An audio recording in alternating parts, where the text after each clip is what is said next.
तो दोस्तों आज हम फिर से आपके लिए लेकर आए हैं देश दुनिया की तमाम ताजा बड़ी खबरें। सबसे पहली बड़ी खबर में आपको बताएंगे दोस्तों कि गाजा पट्टी में जंग के बीच ईरान के साथ खुलकर आया मुस्लिम देश तुर्की ने अजरबैजान से नहीं निकलने दिया इजराइल के राष्ट्रपति का विमान। यहूदियों का खाना पीना तुर्की ने किया बंद।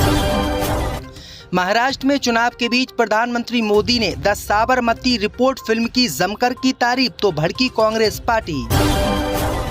सीमा हैदर के पाकिस्तानी पति गुलाम हैदर ने एक नया वीडियो किया जारी। मोदी सरकार से गुहार लगाते हुए अपने बच्चों को वापस लाने की अपील। महाराष्ट्र में उद्धव ठाकरे ने अडानी के खिलाफ किया बड़ा ऐलान। बोले महाराष्ट्र में हमारी सरकार बनी तो अडानी के खिलाफ होगा सबसे पहला एक्शन। अडानी को करेंगे महाराष्ट्र से बाहर। सऊदी अरब के इतिहास में पहली बार सऊदी अरब की सरकार ने 100 से ज्यादा विदेशी नागरिकों को दी फांसी। सबसे ज्यादा पाकिस्तानी, एक भारतीय भी था इसमें शामिल। महाराष्ट्र विधानसभा चुनाव में कांग्रेस अध्यक्ष मल्लिकार्जुन खड़गे ने बीजेपी आरएसएस वालों को बताया सांप। बोले जनता इन्हें मारे वरना देश का कर देंगे बेड़ा गर्क। तो दोस्तों सभी खबरों को आपको एक एक कर बताने वाले हैं। वीडियो को लाइक कर चैनल को सब्सक्राइब कर दें। इससे भी बढ़ तो दोस्तों अगली खबर की ओर तो गाजा पट्टी में जंग के बीच ईरान के साथ खुलकर आया तुर्की। अजरबैजान से नहीं निकलने दिया इजराइल के राष्ट्रपति का विमान। यहूदियों का खाना पीना हुआ बंद। दोस्तों आपको बता दें कि इजराइल के साथ जंग में तुर्की अब खुलकर ईरान के साथ आ गया है। जानकारी के मुताबिक तुर्की ने इजराइल के राष्ट्रपति इसाक हरगेज के विमान को अपने हवाई क्षेत्र से गुजरने की अनुमति देने से कल इनकार कर दिया। इस बात की जानकारी इजराइल की सरकार ने दी है। इजराइल की सरकार ने बताया है कि ये घटना तब हुई है जब इजराइल के राष्ट्रपति हरगेज को अजरबैजान में आयोजित संयुक्त राष्ट्र जलवायु सम्मेलन के 29वें सत्र में भाग लेने के लिए जाना था और ये सम्मेलन 11 नवंबर को शुरू होने वाला था। वहीं आपको बता दें कि इजराइल की सरकार ने इस यात्रा के लिए तुर्की की सरकार से अनुमति मांगी थी, लेकिन तुर्की के अधिकारियों ने इसे खारिज कर दिया। इसके बाद इजराइल के राष्ट्रपति ने सुरक्षा कारणों का हवाला देते हुए शनिवार को अपनी अजरबैजान की यात्रा को रद्द कर दिया। दरअसल आपको बता दें कि जब से हिजबुल्लाह के साथ इजराइल की जंग शुरू हुई है तब से तुर्की इजराइल के खिलाफ हो गया है और उसने इजराइल से किसी प्रकार के संबंध रखने से मना कर दिया। यानी नेतन्याहू का खाना पीना अब बंद होने वाला है। इससे भी बढ़ तो दोस्तों अगली खबर की ओर तो प्रधानमंत्री मोदी ने द साबरमती रिपोर्ट की जमकर की तारीफ तो भड़की कांग्रेस पार्टी। दोस्तों आपको बता दें कि महाराष्ट्र में विधानसभा चुनाव के बीच रिलीज हुई विक्रांत वैसी की फिल्म द साबरमती रिपोर्ट को काफी सराहना बीजेपी की तरफ से मिल रही है। प्रधानमंत्री मोदी ने भी इस फिल्म की ट्वीट करके तारीफ की थी। प्रधानमंत्री मोदी की इसी तारीफ का कांग्रेस पार्टी ने विरोध किया है। इसी बीच कांग्रेस सांसद तारिक अनवर ने भी इस पर अपनी प्रतिक्रिया दी। उन्होंने प्रधानमंत्री मोदी पर निशाना साधते हुए कहा कि घटना के समय मोदी वहां के मुख्यमंत्री थे, इसलिए सच को छिपाया गया। यहां मुसलमानों को ट्रेन में जिंदा जलाया गया। घटना को बीजेपी और नरेंद्र मोदी ने दबाने की कोशिश की थी। तारिक अनवर ने प्रधानमंत्री मोदी के खिलाफ ये बातें कही हैं।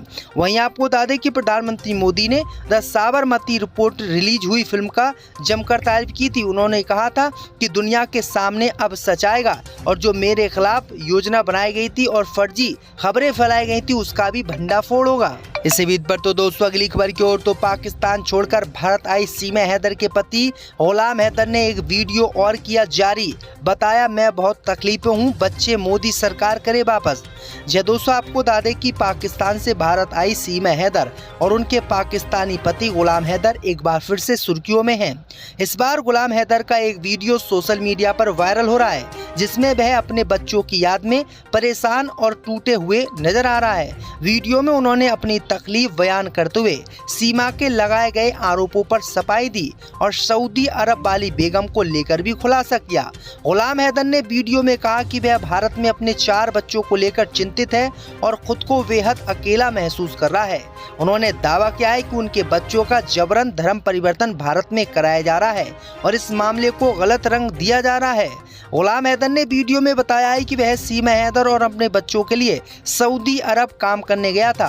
उन्होंने इस बात से इनकार किया है कि उन्होंने वहां किसी तरीके की किसी लड़की से शादी नहीं की है।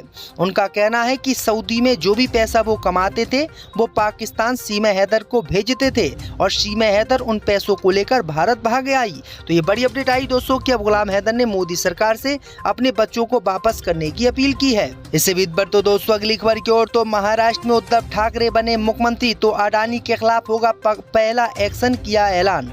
जब दोस्तों आपको बता दें कि शिवसेना प्रमुख उद्धव ठाकरे ने कारोबारी गौतम अडानी को लेकर बड़ा ऐलान महाराष्ट्र में कर दिया है। एक चुनावी कार्यक्रम के दौरान उन्होंने कहा कि राज्य सरकार की तरफ से अडानी के समर्थन में लिए गए सभी फैसले को वापस लिया जाएगा। साथ ही उन्होंने भारतीय जनता पार्टी पर बाला साहेब ठाकरे के नाम पर वोट मांगने के भी आरोप लगाए हैं। राज्य में 20 नवंबर को मतदान होना है, वहीं 23 नवंबर को मतगणना होगी। रविवार को उन्होंने आरोप लगाए हैं कि महायुति यानी भाजपा, शिवसेना और राष्ट्रवादी कांग्रेस पार्टी मिलकर अडानी की सुल्तानत लाना चाहती है। उन्होंने कहा है कि अगर महाराष्ट्र में हमारी सरकार बनती है यानी कांग्रेस पार्टी के गठबंधन की सरकार बनती है तो सबसे पहले एक्शन अडानी के खिलाफ लिया जाएगा और अडानी को महाराष्ट्र से भगाया जाएगा। इससे बीच पर तो दोस्तों अगली खबर की ओर, तो सऊदी अरब के इतिहास में पहली बार 100 से ज्यादा विदेशी नागरिकों को दी गई फांसी, एक भारतीय भी था शामिल। जब दोस्तों आपको बता दें कि सऊदी अरब ने अपना रिकॉर्ड इस बार फांसी की सजा देने में तोड़ दिया है। खबर सामने निकल कर आई दोस्तों कि सऊदी अरब ने इस साल सऊदी में रहने वाले विदेश के लगभग 100 नागरिकों को फांसी की सजा सुनाई है। हाल ही में सऊदी ने नशीली दवाओं की तस्करी के एक दोषी को गिरफ्तार किया था। दरअसल आपको बता दें कि सबसे ज्यादा फांसी चढ़ाने वालों में पाकिस्तान के लोग हैं, यानी पाकिस्तान के लोगों को सऊदी अरब में सबसे ज्यादा फांसी दी गई है, जबकि एक भारतीय भी इसमें शामिल है और अन्य देशों के लोग भी इसमें शामिल है। तो ये बड़ी अपडेट आई दोस्तों कि पाकिस्तान के सबसे ज्यादा लोगों को फांसी चढ़ाई गई है। इससे बीच पर तो दोस्तों अगली खबर की ओर, तो कांग्रेस अध्यक्ष मल्लिकार्जुन खड़गे ने बीजेपी आरएसएस को बताया सांप, बोले इन्हें मार डालो। जब दोस्तों आपको बता दें कि महाराष्ट्र विधानसभा चुनाव की उल्टी गिनती शुरू हो गई है। राज्य में 20 नवंबर को विधानसभा चुनाव के लिए वोटिंग होनी है और चुनाव प्रचार की तैयारियां जोरों पर है।